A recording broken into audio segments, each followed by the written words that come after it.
अब हमारे सामने क्वेश्चन आता है कि सेक्शन नंबर 181 ऑफ बीएनएसएस जो है, इसका जो बार है ये दूसरे केसेस पे लगेगा या फिर नहीं लगेगा। फॉर एग्जाम्पल,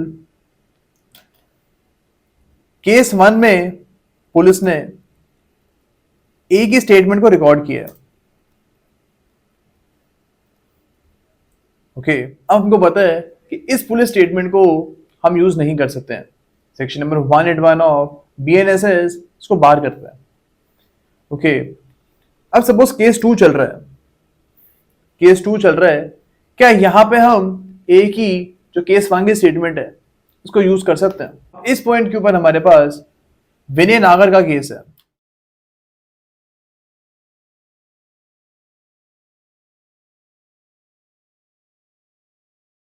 इस केस में बोला गया था that the purpose of section number 162 of CrPC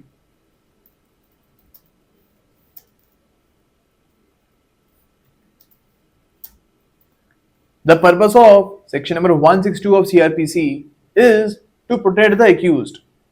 इस सेक्शन का पर्पस यही है कि accused को हम प्रोटेक्ट करें। And if we apply the same bar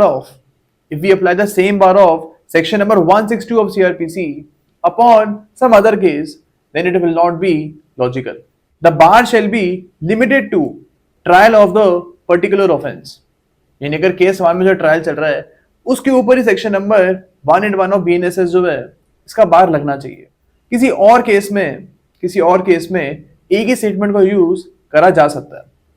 okay, तो ये चीज इस केस में बोली गई है। अब इसका क्या इफेक्ट आएगा, इस जजमेंट का क्या इफेक्ट आएगा?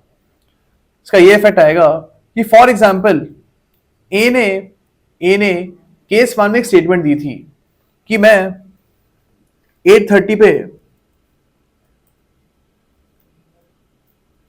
पे मैं कनॉट प्लेस में था, सीपी में था मैं 8:30 PM पे।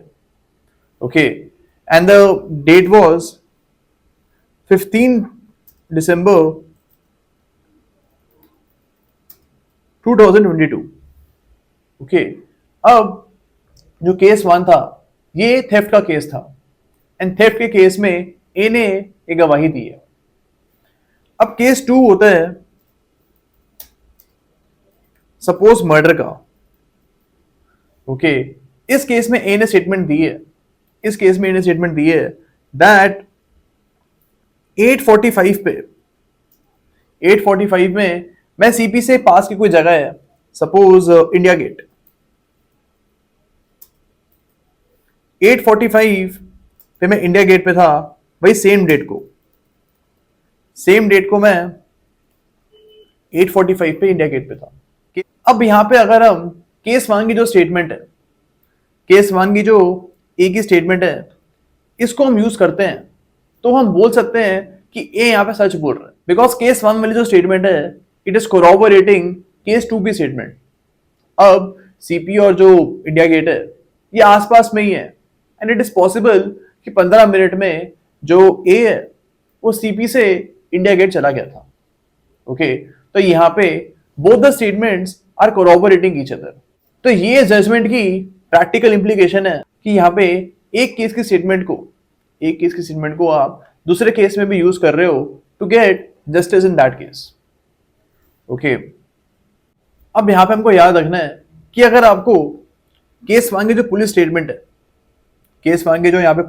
है इसको आपको केस 2 में अगर यूज करना है तो यहाँ पे जो head of department of police station है उनकी परमिशन आपको लेनी पड़ेगी, because this is a privilege document.